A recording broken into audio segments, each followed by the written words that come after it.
दोस्तों नमस्कार।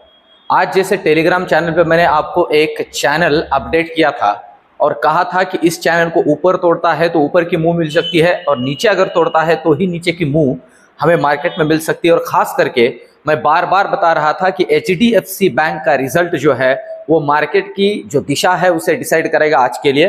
पर पूरे मार्केट टाइमिंग में रिजल्ट आया ही नहीं। 2 बजे का शेड्यूल था वो, फिर अभी तक भी रिजल्ट HDFC बैंक का नहीं आया है।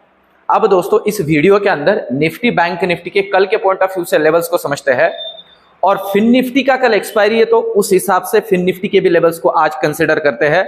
और सबसे आखिर में मैं मेरे 2 प्रेडिक्शंस दूंगा दोस्तों HDFC बैंक को लेके और साथ ही साथ ग्लोबल मार्केट मैक्रोज को लेके, जिसके अंदर सबसे बड़ी चिंता की बात क्रूड ऑयल के जो अंदर प्राइस हाइक हुआ है ये है। तो इन दोनों चीजों को सबसे आखिर में क्लियर करेंगे और इसको कंसीडर करेंगे कल के ट्रेडिंग के पॉइंट ऑफ व्यू से। सबसे पहले निफ्टी बैंक निफ्टी को समझ लेते हैं।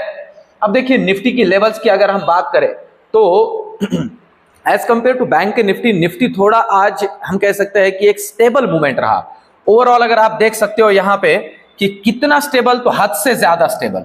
ये देखिए मतलब ये आज ट्रेडिंग का मार्केट था ही नहीं निफ्टी के पॉइंट ऑफ व्यू से, और बैंक निफ्टी पे तो हम आएंगे ही।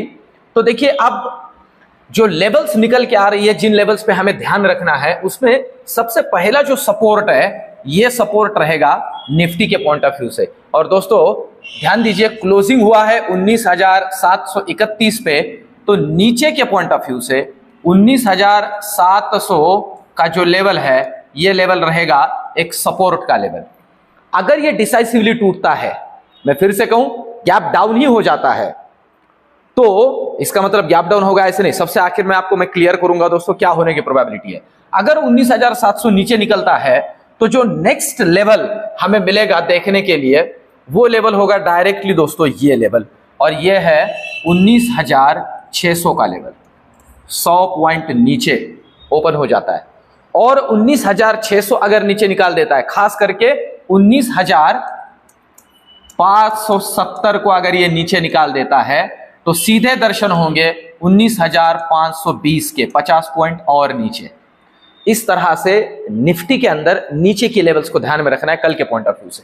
अब ऊपर की बात करें तो जो हर्डल बनेगा वो लेवल होगा ये लेवल जो आज दिन भर हर्डल का काम करता रहा, और इस लेवल को आप सीधे सीधे कंसिडर कर लीजिए 19,780। 50 पॉइंट ऊपर निकाल देता है निफ्टी, तो दोस्तों जो सबसे पहले दर्शन निफ्टी के अंदर हमें होने वाले हैं वो होने वाले हैं 19,850। अगर इसे ऊपर निकाल देता है तो पहला 19,850 और 19,850 भी निकाल देता है तो 19,920। इन लेवल्स को कंसीडर करके चलिए ऊपर के लिए कल के पॉइंट ऑफ व्यू से निफ्टी के अंदर। और फिर से कहूं दोस्तों ये मार्केट ऐसा है, लेवल नहीं टूटती है तो ट्रेड करना नहीं। इस बात को अच्छे से कंसीडर करके चलिए। विदाउट लेवल टूटे अगर हम ट्रेड करें तो आज जैसे हुआ, कहां गए तो कहीं नहीं, क्या लाए तो कुछ भी नहीं, ये करना ही नहीं है। लेवल पे ही काम करना है। अब चलते हैं दोस्तों नेक्स्ट बैंक निफ्टी की तरफ। और बैंक निफ्टी देखिए ये चैनल दोस्तों मैंने ड्रॉ करके टेलीग्राम पे आपको इसका एक फोटो निकाल के भी भेजा था और कहा था आपसे कि जब तक इस चैनल को ऊपर नहीं तोड़ता या डिसाइसिवली नीचे नहीं तोड़ता है ट्रेड नहीं लेना है या ट्रेड बनेगा नहीं। और लिटरली हुआ ही नहीं। इस पहले चैनल के अंदर ये दिन भर खेलता रहा। अब कल के पॉइंट ऑफ व्यू से लेवल्स को बैंक निफ्टी के पॉइंट ऑफ व्यू से पहले समझ लेते हैं। तो सबसे पहली बात तो यह है कल का सपोर्ट, मतलब कल तोड़ने देना है बैंक निफ्टी को 44,070 की लेवल को। मैं फिर से कहूं गड़बड़ नहीं करनी है। दिक्कत यह हो जाती है मेरी कि जब मैं 44,300 का बैंक निफ्टी देखता हूं और मुझे लगता है कि ये 44,070 तक आने वाला है और उसके नीचे बड़ा सेलिंग प्रेशर बनेगा या दबाव आएगा। क्यों आएगा मैं आपको ऑप्शन चेन में क्लियर करता हूं। तब तक तो मुझे मतलब मैं खुद को रोक ही नहीं पाता हूं। मुझे ऐसा होता है कि यार अगर ये यहां से नीचे गिर गया और 44,770 पे आ गया तो वहां से और नीचे कितना गिरेगा, वहीं से नीचे गिरेगा, क्योंकि जो पुट राइटर्स है अपनी पोजीशंस को वहीं से काटना शुरू करेंगे। इस बात को ध्यान में लीजिए, ऑप्शन चेन में मैं क्लियर करता हूं। अब अगर तोड़ता है 44,070 की लेवल तो पहला लेवल हमें मिलेगा 43,950 का, और अगर इसे निकाल देता है 43,950 को तो नेक्स्ट दर्शन है हमें 43,850 का, और 43,850 से 800 या 770 तक कोई ट्रेड नहीं है, इस बात को समझ लीजिए। उसके नीचे अगर जाता है तो 43,500 के भी दर्शन हो सकते हैं, ये नीचे के लिए। अब ऊपर की अगर हम बात करें है तो इसे निकालना पड़ेगा इस लेवल को, समझ लीजिए ये लेवल है, और ये लेवल आप कंसिडर करके चलिए 44,320। अगर डिसाइसिवली निकाल देता है ऊपर के लिए तो जो सबसे पहला दर्शन होगा वो होगा 44,450, सीधा 130 पॉइंट ऊपर 44,450। 44,450 से 44,520 तक कोई ट्रेड नहीं है, 70 पॉइंट शांति से बैठे रहना है। अगर निकाल देता है 520 को तो आपकी जानकारी के लिए बता दूं 44,520 को ऊपर निकाल देता है तो फिर सीधे दर्शन होने वाले हैं 44,700। देखिए इसी तरह से सिर्फ लेवल टू लेवल काम करना है बैंक निफ्टी में। अगर ये निकाल देता है तो 44,850 तक के भी दर्शन हो सकते हैं। तो इस तरह से बैंक निफ्टी में ऊपर की लेवल्स को ध्यान में रखना है।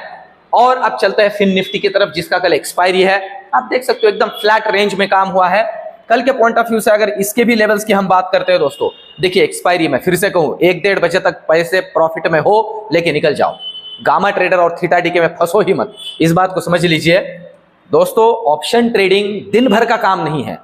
लोगों का एक कंसेप्ट बहुत गलत हो चुका है कि मैं फुल टाइम ट्रेडर बनूंगा। ये फुल टाइम ट्रेडर की जो कंसेप्ट है ना, ये फालतू की कंसेप्ट है, इसे यहां पक्का कर लीजिए। फुल टाइम ट्रेडर होता नहीं है, 1 या 2 ट्रेड में पैसे बना के घर पे जाने वाला ट्रेडर होता है। फुल टाइम ट्रेडिंग में कुछ नहीं बनता है, आपको खुद को भी इसका एक्सपीरियंस है।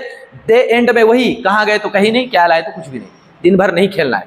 अब ध्यान दे, कल के पॉइंट ऑफ व्यू से अगर इसके लेवल की बात करें तो इसे इस लेवल को काटना पड़ेगा। देखिए ये हर्डल का काम कर रहा है लेवल, और आपकी जानकारी के लिए बता दूं ये लेवल है 19,870 का लेवल। इसे काटने दीजिए ऊपर के लिए, जहां पे क्लोजिंग है 19,814 पे क्लोजिंग है। अगर ये काट देता है तो सबसे पहला रेंज जो इसके अंदर हमें मिलेगा वो मिलेगा, आपकी जानकारी के लिए बता दूं 19,930, 50 पॉइंट ऊपर। और अगर इसे भी काट देता है 19,930 को तो नेक्स्ट दर्शन हो गए 20,000। ये लेवल्स सीधी सीधी 3 लेवल। नीचे की अगर हम बात करते हैं दोस्तों तो देखिए हर्डल का काम करेगा ये लेवल, और ये लेवल है 19,770 कंसिडर कर लीजिए, 19,770। अगर नीचे निकालता है तो सबसे पहला जो दर्शन इसमें होने वाला है वो है 19,720 का, 50 पॉइंट नीचे। और अगर इसे भी निकाल देता है तो नेक्स्ट दर्शन होगा 19,670 का, 50 पॉइंट और नीचे। इस तरह से नीचे की 3 लेवल्स फिन निफ्टी के पॉइंट ऑफ व्यू से। अगर इसे भी निकाल देता है तो 19,500 तक के भी दर्शन, 520 तक के भी दर्शन हो सकते हैं। तो इस तरह से सिर्फ लेवल टू लेवल काम करे। अब चलते हैं दोस्तों ऑप्शन चेन की तरफ और कुछ बातें यहां समझ लेते हैं कल के पॉइंट ऑफ व्यू से। देखिए कल के पॉइंट ऑफ व्यू से ऑप्शन चेन की बात करें और जिन स्ट्राइक प्राइस में ओपन इंटरेस्ट आज बिल्डअप हुआ है और हमें उन्हें ध्यान में लेना जरूरी है, ऐसी स्ट्राइक प्राइस के अंदर अगर हम देखते हैं तो आप देखिए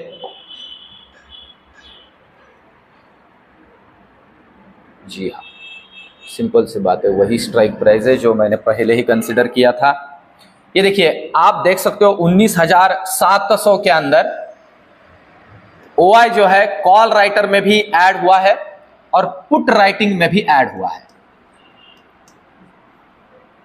कॉल भी और पुट भी। इसके अलावा 19,750 में कॉल राइटर ऐड हुए हैं, 19,750 में पुट राइटर भी कुछ हद तक ऐड हुए हैं, और 19,800, 19,850 और 19,900 तक कॉल राइटर्स ऐड हुए हैं। पुट राइटर की बात करें तो उतने ज्यादा एग्रेसिवली पुट राइटर ऐड नहीं हुए हैं निफ्टी के पॉइंट ऑफ व्यू से अगर देखा जाए तो। इसका मतलब यह भी होता है दोस्तों, इसीलिए मैं कह रहा हूं कि अगर यह कल डिसाइसिवली निकाल देता है 19,800 को तो 19,900 इजीली पॉसिबल होगा, क्योंकि कॉल राइटर का डेटा अच्छा खासा है, तो शॉर्ट कवरिंग बनेगी अगर कल बुलिशनेस हो जाता है। और नीचे के लिए तो उतना ज्यादा लेवल्स बने नहीं है, नीचे अगर निकलता है तो हर्डल बनेगा यही 19,700, यहीं पे सबसे ज्यादा पुट राइटिंग है। अगर ये नीचे निकाल देता है तो नीचे का मुंह मिलेगा, सिंपल सी बात है। ऑप्शन चेन सिंपल निफ्टी के अंदर डेटा है। बैंक निफ्टी की अगर हम बात करते हैं दोस्तों कल के पॉइंट ऑफ व्यू से, तो बैंक निफ्टी के अंदर आप देख सकते हो अगर डेटा आज जहां से बना है उन लेवल्स को अगर ध्यान दे तो ये लेवल्स हमें मिलती है। देखिए सबसे पहला लेवल तो आप देख सकते हो 44,000। 44,000 में पुट राइटर्स भी ऐड हुए हैं और कॉल राइटर्स भी कुछ तक हद तक ऐड हुए हैं। फिर अगर हम बात देखते हैं कॉल राइटर्स को खास करके तो ऐड हुए हैं 44, 100, 200, 300, 400, 500, देखिए यहां तक, और 600 में भी ऐड हुए हैं। सेम वैसी है पुट राइटिंग की अगर बात करें तो एग्रेसिवली पुट राइटिंग जो है वो 44,000 पे 44, 100, 200 और 300 में कुछ हद तक हुआ है। इस तरह से हम पुट राइटिंग को देख रहे हैं। पर यहां पे भी वही बात है, अगर ये ऊपर के लिए निकल देता है दोस्तों, जहां पे क्लोजिंग हुई है वहां से अगर मैं फिर से कहूं ये अगर 44, 300 को डिसाइसिवली निकाल देता है तो 44, 500 के दर्शन इजीली पॉसिबल है, क्योंकि यहां राइटर्स कॉल राइटर ज्यादा है, शॉर्ट कवरिंग तगड़ी आ सकती है। पर अब दोस्तों ये समझ लेते हैं कि ये कब होगा। अब दो प्रोबेबिलिटीज है आज के मार्केट में। सबसे पहले तो एचडीएफसी का रिजल्ट, वो किस तरह का आता है वो हमें देखना है। एचडीएफसी का प्रॉफिटेबिलिटी तो अच्छा आने वाला है, सिर्फ देखना है मार्जिन किस तरह से है। अगर मार्जिन खराब है, प्रॉफिट ठीक है, मार्जिन खराब है, तो एचडीएफसी कल टूटेगा, ये प्रोबेबिलिटी है। और एक प्रोबेबिलिटी है दोस्तों, मार्केट में जो बड़े ट्रेडर्स होते हैं ना, उन्हें पहले ही बहुत हद तक पता होता है कि क्या होने वाला है, उस हिसाब से पहले ही एक रैली आ जाती है। पर बैंक, एचडीएफसी बैंक में वो हम रैली नहीं देख रहे। एचडीएफसी बैंक उसी लेवल पे उल्टा नीचे ट्रेड कर रहा है। तो इन सारी चीजों को देखा जाए तो थोड़ा लग रहा है कि एचडीएफसी बैंक के रिजल्ट उतने ठीक नहीं आएंगे। अगर ऐसा हुआ और आज रात में डाउ भी गिरा, जो कि अभी पॉजिटिव दिख रहा है, पर रात में उसका कोई भरोसा नहीं, वो मतलब बहुत ही अलग तरीके से, मतलब ऐसे समझ लीजिए कि एकदम बेवफा तरीके से काम करता है। हमारे मार्केट के समय वो हारा और रात में अच्छा खासा टूट जाता है, तो उसका कोई भरोसा नहीं है। दूसरा प्रोबेबिलिटी ये है दोस्तों, इन सारी सिनेरियो को देखा जाए तो एक सबसे बड़ी दिक्कत है और वो है क्रूड ऑयल। इंटरनेशनल मार्केट में क्रूड ऑयल ना अच्छा खासा हाइक कर रहा है, ऊपर जा रहा है, तो वो हमारे लिए चिंता की बात है। उन सारी चीजों को और ग्लोबल मार्केट को देखा जाए तो थोड़ी चिंता है। और आज हमने देखा एचडीएफसी बैंक उतना ठीक ठाक बढ़ा भी नहीं, ये ग्रो होना चाहिए था आज ही। अगर कल रिजल्ट या आज ही रिजल्ट ठीक ठाक आने वाले होते तो वो ये हुआ नहीं। तो इन सारी चीजों को अगर देखा जाए तो प्रोबेबिलिटी है कि मार्केट यहां से नीचे और टूट सकता है, ज्यादा प्रोबेबिलिटी वो लग रही है। और अगर एचडीएफसी के रिजल्ट भी ठीक ठाक रहे और सारी चीजें ठीक ठाक रही तो मैं फिर से कहूं हमारी सिचुएशन ऑलरेडी अच्छी है और कुछ हद तक ग्लोबल सुधर लेता है। देखिए आज तो क्रूड ऑयल जितना बढ़ा है हमने पचा लिया है, इससे ज्यादा और बढ़ेगा तो चिंता होगी। और अगर साथ ही साथ डाउ यूएस मार्केट गिरता है तो और भी चिंता होगी। तो इस बात को कंसीडर करके चलिए और सिर्फ लेवल टू लेवल काम करें। लेवल टूटती है, बड़ी पोजीशंस मार्केट के अंदर लेने के लिए हिचकिचाए नहीं। दोस्तों टेलीग्राम चैनल से जुड़े ये रिसर्च, ये वीडियो, या एनालिसिस कैसे लग रहा है कमेंट में मुझे जरूर बताइए। आपके कमेंट मुझे मोटिवेट करते हैं। मिलता है नेक्स्ट वीडियो में, धन्यवाद।